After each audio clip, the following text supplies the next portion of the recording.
आज के इस लेक्चर में हम फ्लेमिंगो जो बुक है उसके जो second chapter lost sibling stories of stolen childhood written by Anees Jung की इंपॉर्टेंट क्वेश्चन आंसर की एक्सप्लेनेशन करेंगे।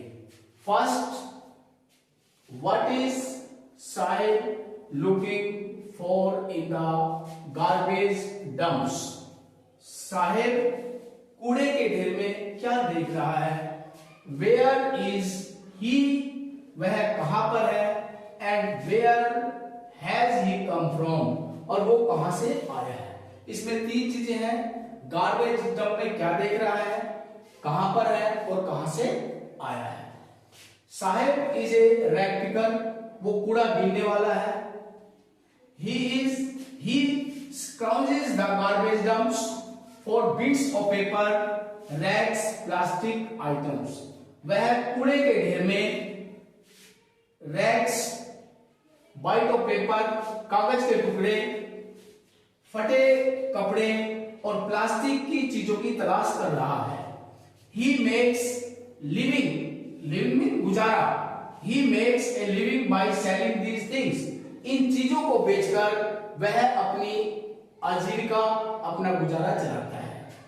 He tells the author, वह लेखिका को बताता है that sometime he finds a rupees, कि कभी कभी तो तलाश करने पर उसे रुपी पैसे मिल जाते हैं। इवन ए 10 रुपीज, और कभी कभी तो 10 का नोट मिल जाता है। ये गार्बेज कूड़े के ढेर में। He is living in Seemapuri, वह सीमापुरी में रह रहा है। Which is at the outskirts of Delhi, जो दिल्ली की बाहरी सीमा पर है। He has come from Dhaka in Bangladesh, वह बांग्लादेश ढाका से यहां पर आया हुआ है। Second, what is ironically about sahibs full name? Sahib के नाम में सबसे बड़ी व्यंग या सबसे बड़ी विडंबना क्या है? The author often comes across a poor rag picker name Sahib. लेखिका को साहिब नाम के कूड़ा बीनने वाले बच्चे से मुलाकात होती रहती है। His full name is Sahib Alam. लेखिका को बताता है कि उसका पूरा नाम साहिब ए आलम है। Which means Lord of Universe, जिसका शाब्दिक अर्थ है ब्रह्मांड का स्वामी, Lord of Universe. This name is quite ironical. यह नाम पूरी तरह व्यंग्यात्मक है, एक विडंबना है। He is a poor boy, वो एक ऐसा लड़का है who earns his living by scrounging the dumps of garbage, जो अपनी आजीविका कूड़े के ढेर में कुछ तलाश करके प्राप्त करता है।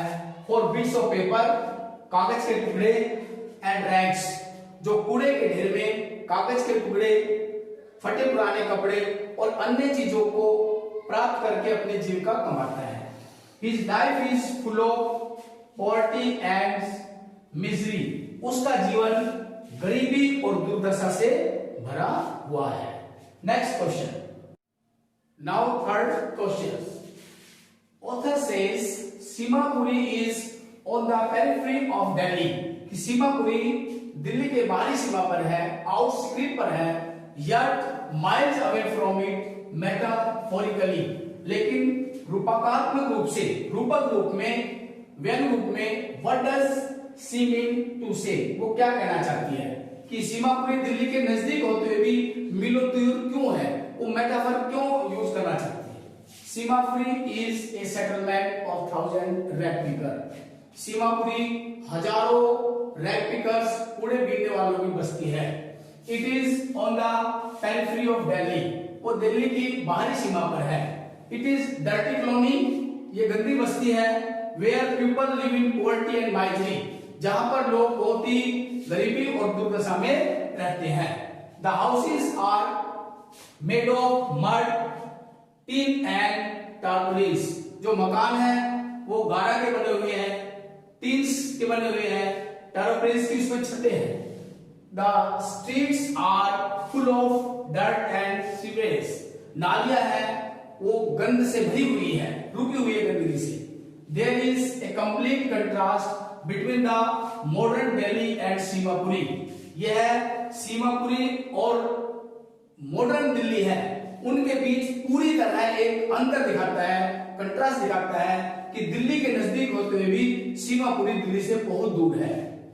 दैट इज वाई, यही कारण है, metaphorically it is far away from Delhi. रूपक रूप से, व्यंग्यात्मक रूप से यह दिल्ली से बहुत ही दूर है, क्योंकि दिल्ली एक मॉडर्न सिटी है, जबकि सीमापुरी ऐसी बस्ती है जहां पर छोटी मोटी चीजें, जीवन की जो चीजें हैं उनसे वंचित है, ज्यादा स्वच्छ नहीं है, कूड़ा करकट का ढेर लगा रहता है, लोग कूड़ा बेच कर अपना जीविका कमाते हैं। Is Sahib happy working at the tea stall? Explain. Fourth question, is Sahib happy working at the tea stall? Explain. अब साहिब ने कूड़ा बीना छोड़ दिया है और वह एक चाय की दुकान पर काम करता है, तो लेखिका पूछती है क्या साहिब इस काम में खुश है? चाय वाले काम में, चाय की दुकान पर काम करके क्या खुश है? One day the author finds that, एक बार लेखिका को पता चलता है Sahib has left the rag picking, कि साहिब ने कूड़ा बीना छोड़ दिया है, and is now working at tea stall. अब वो चाय की दुकान पर काम करता है। ही गेट्स 800 पर मंथ, उसे 800 रुपए पर मंथ मिलते हैं, विद मील्स, भोजन भी मिलता है। But his face does not show the care free look, लेकिन उसके चेहरे पर आजादी वाले भाव नहीं है। He does not seem to be happy working at the tea stall, शायद वह चाय की दुकान पर काम करके ज्यादा प्रसन्न नहीं है। He is no longer his own master, वह अब अपना खुद का मालिक भी नहीं है। आप इसका स्क्रीनशॉट ले सकते हैं ताकि आपको लिखने में दिक्कत ना हो। Now we explain the fifth questions. Who is Mukesh? Mukesh कौन है? डिस्क्राइब हिज बैकग्राउंड, उसकी बैकग्राउंड, उसकी पृष्ठभूमि का वर्णन करना है। कौन है, कहां से आया है, किस परिवार से है। Second, how is Mukesh attitude to his situation different from that of his family? Mukesh का दृष्टिकोण अपने परिवार के उस समय की अवस्था से एकदम अलग कैसे है? क्वेश्चन दो है इसमें, लेकिन दोनों का ही आंसर एक ही होगा। पहला, जैसे मुकेश कौन है, उसकी पृष्ठभूमि बताओ। मुकेश का दृष्टिकोण अपने परिवार से कैसे अलग है? उसका परिवार जिस ऑक्यूपेशन, जिस व्यवसाय को कर रहा है, मुकेश उसको नहीं करना चाहता, उसका दृष्टिकोण उसके प्रति कैसा है? दोनों ही क्वेश्चंस के उत्तर एक होंगे। Mukesh is a poor boy of Firozabad. Mukesh Firozabad का एक गरीब बच्चा है। He belongs to a family of bangle makers, वो चूड़ी बनाने वाले परिवार से संबंधित है। He has no fascination for the bangle making, और चूड़ी बनाने के प्रति उसका कोई आकर्षण नहीं है, वो चूड़ी बनाना पसंद नहीं करता। He does not want to follow the occupation of his family, वह अपने परिवार के इस व्यवसाय को जारी नहीं रखना चाहता। He does not want to follow the occupation of his family. He wants to become a motor mechanic. ये उसका एटीट्यूड है। वो बैंगल मेकर्स नहीं, वो मोटर मैकेनिक बनना चाहता है। He dreams of driving a car one day. उसका सपना है कि वो एक दिन कार चलाए। His family lead a poor and miserable life. जबकि उसका परिवार एक बहुत ही गरीब और एक बहुत ही दुर्दशा का जीवन जी रहा है। His family lives in half built hut, और उनका परिवार एक झोपड़ी में रहता है। हम देखते हैं कि परिवार बैगल मेकर्स है, वो कंटिन्यू चूड़ियां बनाने में लगे हुए हैं, लेकिन मुकेश एकदम डिफरेंट है, उसका दृष्टिकोण एकदम अलग है। वो बोल्ड है, वो स्ट्रॉन्ग है, वो अपने जो उनका जो पैतृक व्यवसाय उसको नहीं अपनाना चाहता, मोटर मैकेनिक बनना चाहता है, वो कार चलाना चाहता है। Next, What makes the city of Firozabad famous? Firozabad किस लिए प्रसिद्ध है? The city of Firozabad famous for its bangle. Firozabad अपनी चूड़ियों के लिए प्रसिद्ध है। Many families Many families in this town are engaged in this business. इस शहर में बहुत से परिवार इसी व्यवसाय में लगे हुए हैं, चूड़ी बनाने में। It is the center of India's glass blowing industries. और यह पूरे भारत का ग्लास ब्लोइंग इंडस्ट्रीज का प्रमुख केंद्र है।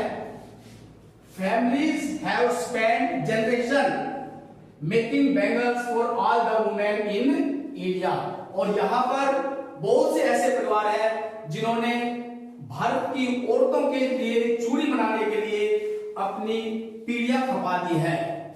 Families have spent generation, परिवारों ने अपनी पीढ़ियों को खपा दिया है मेकिंग बैंगल्स, चूड़ी बनाने में for all the women in India, Bharat की महिलाओं के लिए चूड़ी बनाने में परिवारों ने अपने जनरेशन पीढ़ियों को खपा दिया है। यू कैन टेक स्क्रीनशॉट, आप स्क्रीनशॉट ले सकते हैं जो कि नोट बनाने में आपको बहुत ही यूजफुल हो।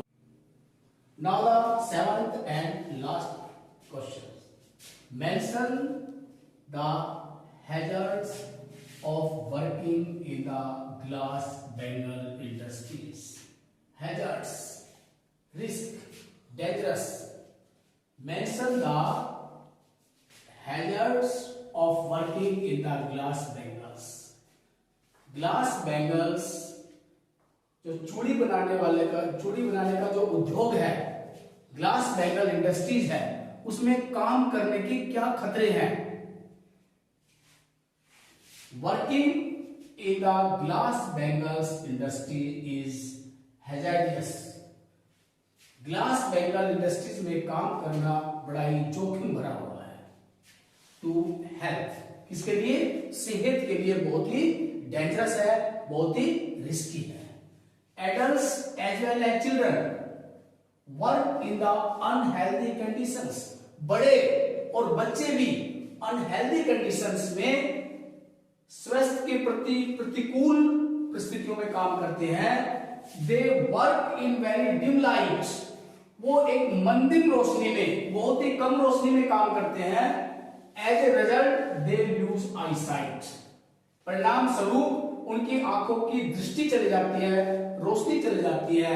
By the time they become adult, इससे पहले कि वे बड़े हो वो अपनी आंखों की दृष्टि खो देते हैं।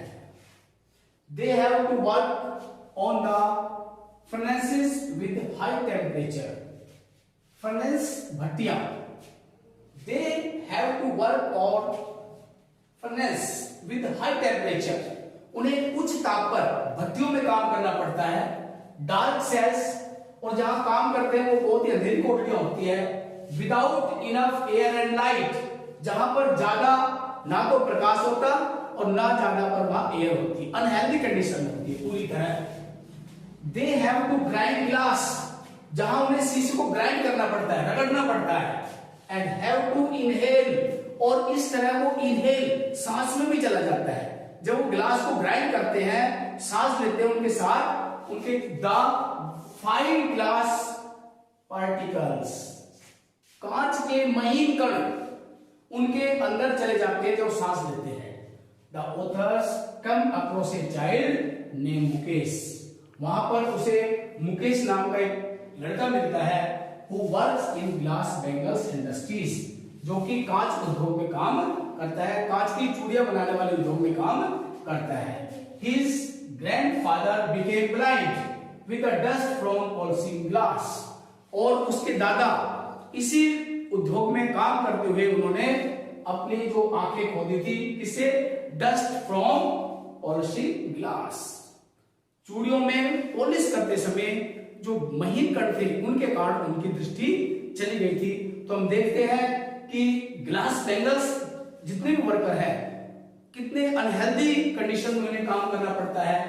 डार्क हटमेंट होती है, बहुत ही अंधेरी कोठरी होती है, वहां पर लाइट नहीं होती, वहां पर एयर नहीं होती, हाई टेम्परेचर होता है, जान जोखिम में रहती है, अपनी आईसाइट खो देते हैं इससे पहले कि वो बड़े हो। और इस प्रकार ये उनकी जो दुर्दशा है पीढ़ी दर पीढ़ी होती चली जाती है। आप इसका स्क्रीनशॉट ले सकते हैं ताकि नोट बनाने में आसान हो। जितने भी क्वेश्चन मैंने एक्सप्लेन किए हैं परीक्षा की दृष्टि से और वैसे भी बहुत ही इंपॉर्टेंट है, इन्हें बार बार रिवाइज करें। थैंक्स।